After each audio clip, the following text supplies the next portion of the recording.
Okay, cool. So, for the beginning of this interview process, what is your name? My name is Nicole Tan. Nicole Tan. Okay. And your years of experience? So I've been a physical therapist assistant for about a year and 2 months. And you said physical therapy assistant? Mm-hmm. What is your title as a physical therapy assistant? Is it just that one or? I think it's just that one, physical therapist assistant. Okay. And location of work? Chino. How would you describe your typical day on the job?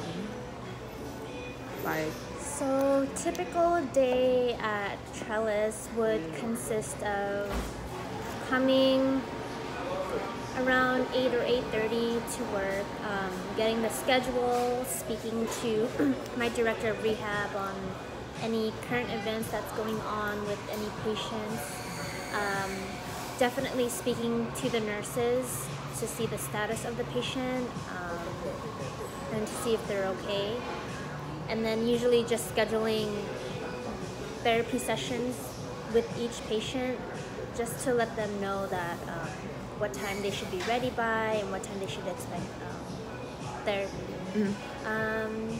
Also checking vital signs before we go into the patient's room before treating, just because in my place of area the vital signs can be a little bit askew, so you have to really monitor it if it's desaturated or if it's elevated.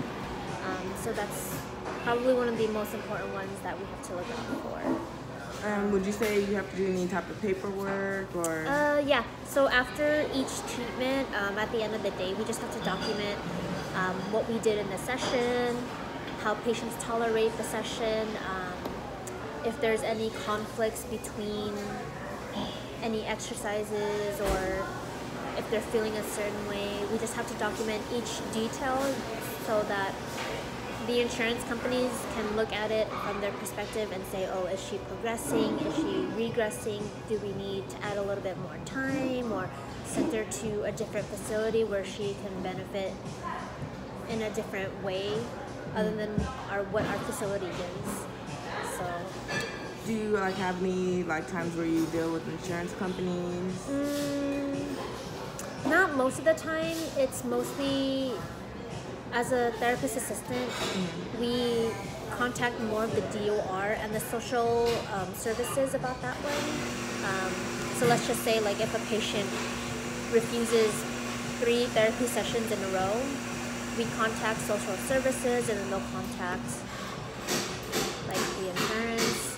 Because insurance, if a patient refuses more than 3 times in therapy, they're just kicked out because it just shows lack of progress and motivation to get better. Yeah, I understand. What type of schooling is required for the job and the minimum GPA for entrance into school? So I went to Stanbridge. I actually took my prereqs at JC Fullerton. That's how I know the area. JC Fullerton. I took anatomy, chemistry, psychology, physiology, basic English. And this is the prereqs into going? PTA. Okay. Yeah. For grad school? Or? No, it's just associates. Oh, okay. Yeah. So it's associates. It's a 2-year program, but yeah. So there's prereqs into getting into the program, and then your GPA has to be at least 3.5 because PTA school, it is a competitive school, and you're competing against every neighboring cities, I guess. Yeah. And so it's kind of like being in a DPT school, but except you don't need your bachelor's or any other volunteer work. Is there any suggested schools or programs that you would For PTA? Yes. I would do Stanbridge, Loma Linda, I've heard of them. or I believe it's Santa Ana College. The only reason why I say Santa Ana is because they have a good PTA program, and it's really cheap to go to. Oh, cool. So Would you have any like suggestions on schools, which schools to avoid? American Career College. American Career College. That one. Any online Okay. schooling for PTA, because majority of the time when you do online schooling for any like medical fieldwork jobs, usually you won't get hired because you don't have the clinical experience that they give you. Are there any internships available for this job, or any that you recommend? Yeah, for cellist there actually is. Okay. I think you would just have to go speak to the DOR if you wanted an internship. In regards to becoming an aide, I'm not too sure if we're hiring rehab aides. I did put a suggestion for it just because it is usually when you work at an ortho acute rehab facility, it does require at least 2 people to help the patient, just because usually they're a max assist when they get up from bed. Especially when you're trying to gait train, you have to follow precautions and watch out for if they're non-weight bearing on like a certain leg. So there's a lot of different components of why it's a 2-person assist. Okay, cool. What do you enjoy most about your job? I think seeing people progress from their first state of when they come in. I think it's really amazing because, people who come into our facility, they already feel hopeless, sad, depressed, because their ability to walk is taken from them. And so teaching them, educating them that there is still hope and progression to get better is going to be slow, but it's going to be there at the end. And I think it's probably the most rewarding experience to see, especially when they graduate after cellist, like your grandma. It was probably the best experience ever. It was a great experience for all of us. What would you describe your best day at work? My best day? Yeah.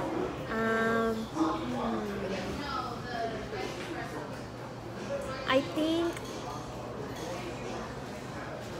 I don't really have a specific day, but something that would make it a good day to make it a good day would be, let's say if we had made a patient have a goal and mentally they're not thinking about achieving it because they just don't think that high of themselves, basically.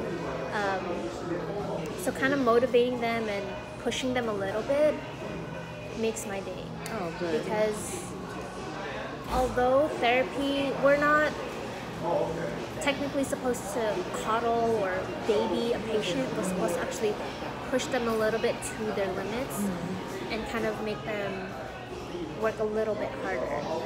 So I've had a lot of patients where,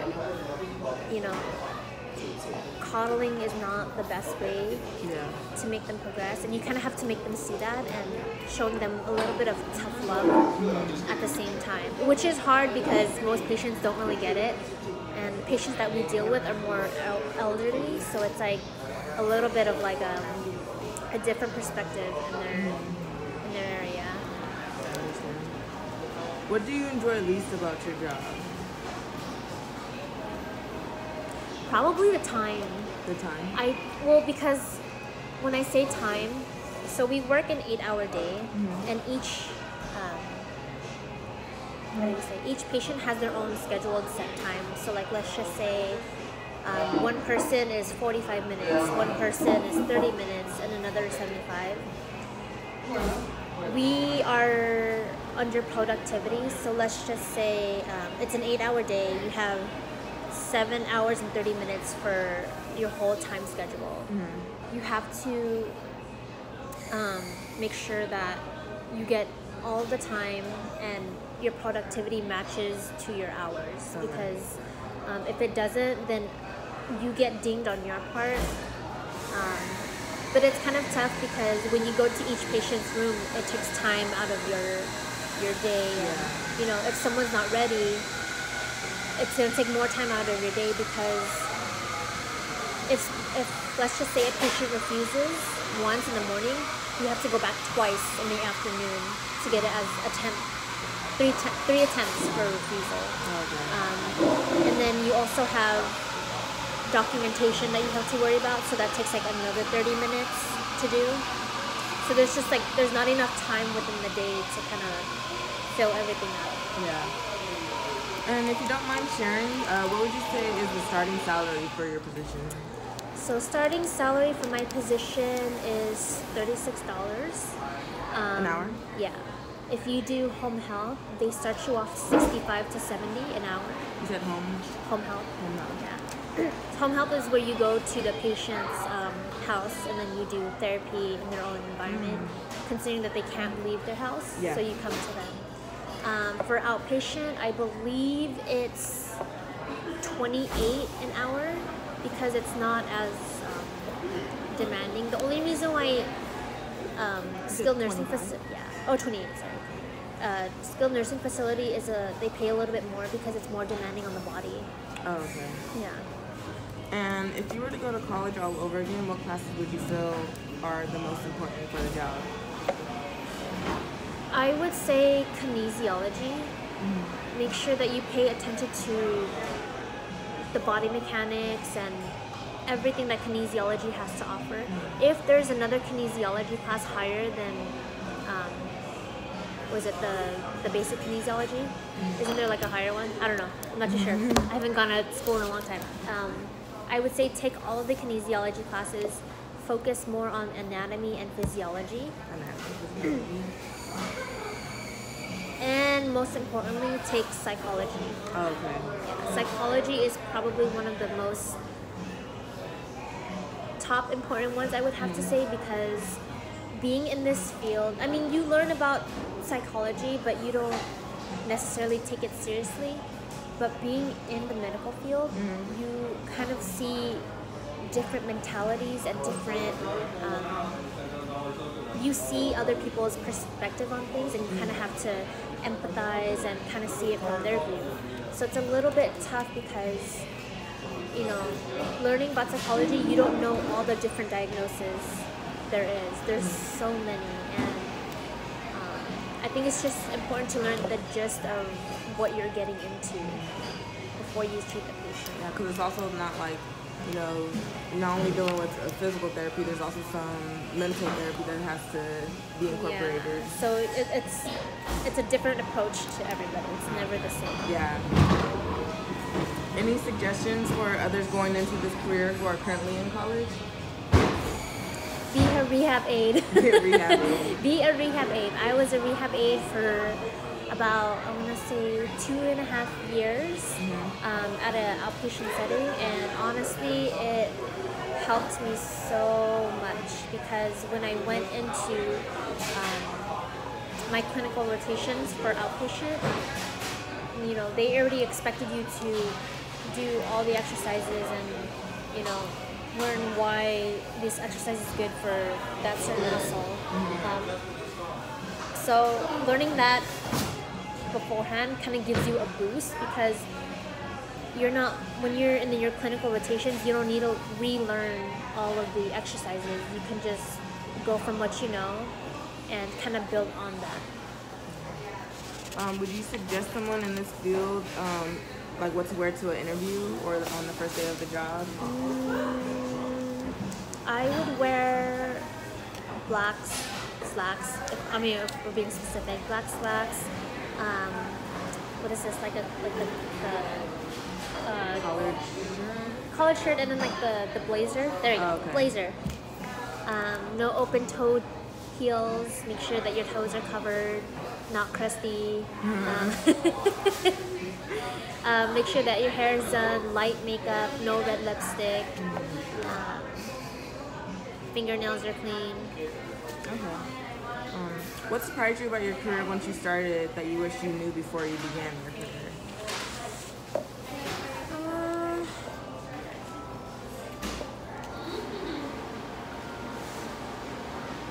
I don't know, actually. I would want to say the whole psychology part. Psychology.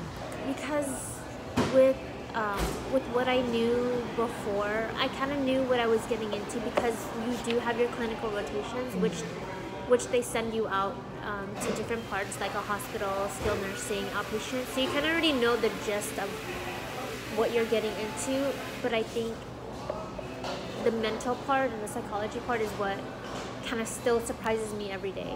Oh, okay. It's always like learning something new, especially about with different patients. Oh yeah, personalities. Trust me, there have been times where my personality clashes with another patient, and so we always have to like switch therapists because you're always trying to benefit what's best for the patient, not the other way around. So you always want to give the patient the option of, okay, well, do you want to switch a therapist, because obviously it's not working out between us, and I want to make sure that you get the best of care. And if it's not with me, I would rather have it be someone else. What are the main misconceptions or myths about your field that that others would like to know, or like anything that is false or anything? Oh, okay. This is I always say this. Okay, so physical therapist assistant aren't aides. We aren't techs. We aren't people that you just throw extra work on. We're kind of your nurses to your doctors. So that's what I figured. We carry out the plans that you give out to the patient, and we have to make sure that we at least try to reach 90% of that goal before they go home. Sometimes, I've in the clinical rotation, I've had even student physical therapists bully me around, telling me what to do,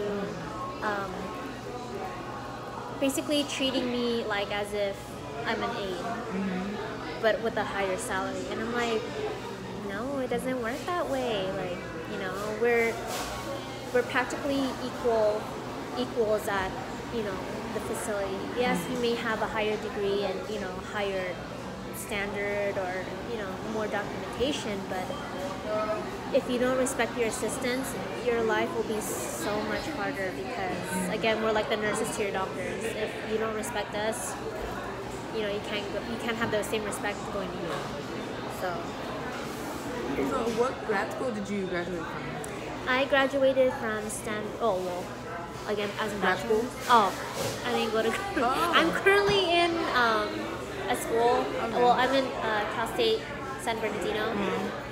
I'm trying to finish up my bachelor's just because I do want to go into a doctor's program. Okay. But I'm just trying to finish my loans from my previous school, because they're pretty expensive. So you went to out of high school, you went to the 2-year school at Fullerton?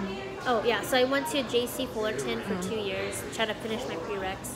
Then I went to Stanbridge, and then currently trying to finish my bachelor's to try to get into a DPT program. And how long were you at Stanbridge?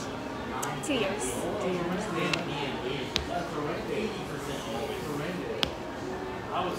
How did you feel your first day as an official PTA? Oh God, I was so nervous. I think it's because I didn't have my clinical instructor, so I kind of had to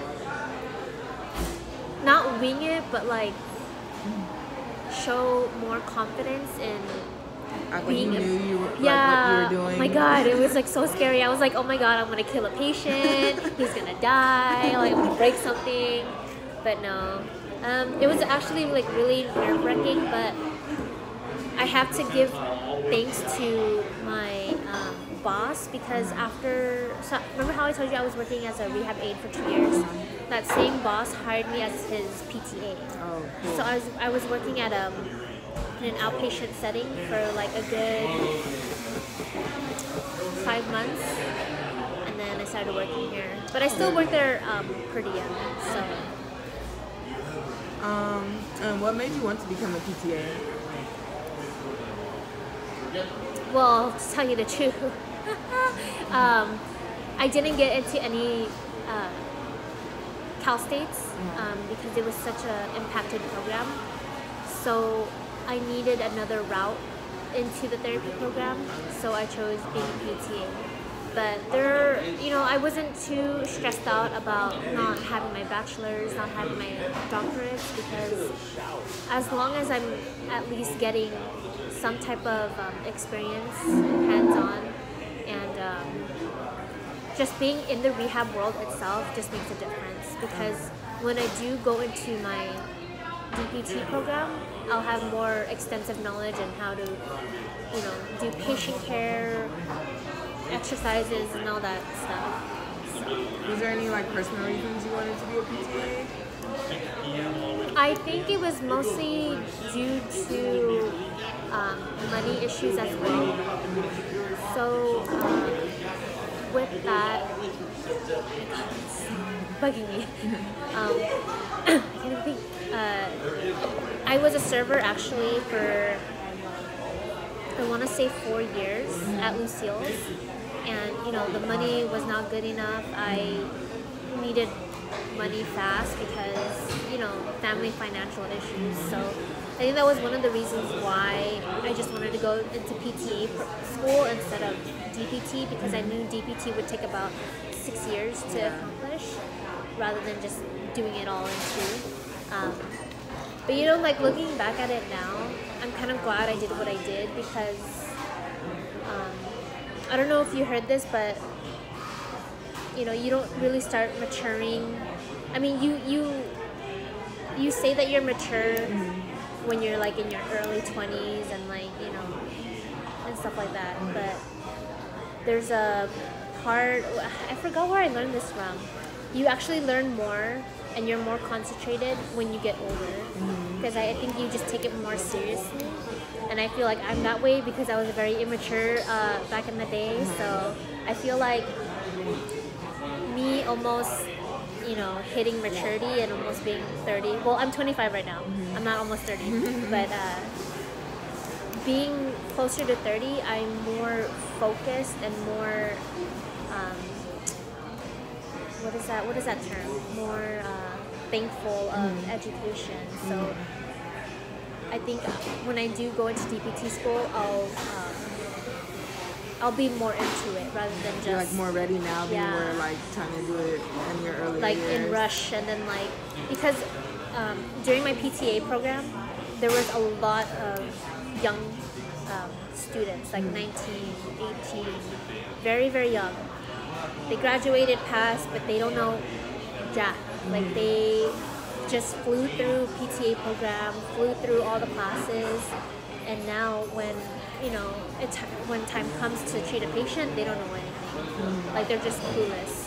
The only reason why I know is because they text me about every diagnosis and like what to do with the patient. So it's important to make sure that you're mentally prepared to be in the program and take it more seriously.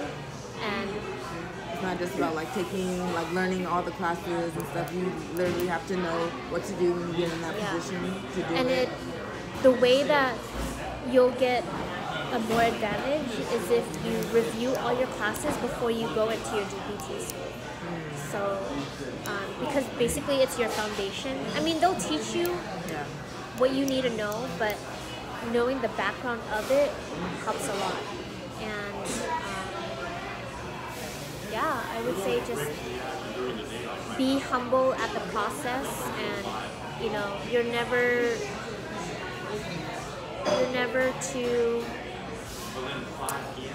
smart to learn anything else, because I think that was one of the mistakes I did. I thought that I knew everything going into the whole clinical rotations, but there was so much to learn. So just staying humble at the process as well, it'll take you far. Sounds like a perfect way to conclude this interview. Thank you so much. Yeah, thank you. I really appreciate all this knowledge. Like, it's like good to have like a new insight and like first-hand insight with actual PTA. Bye.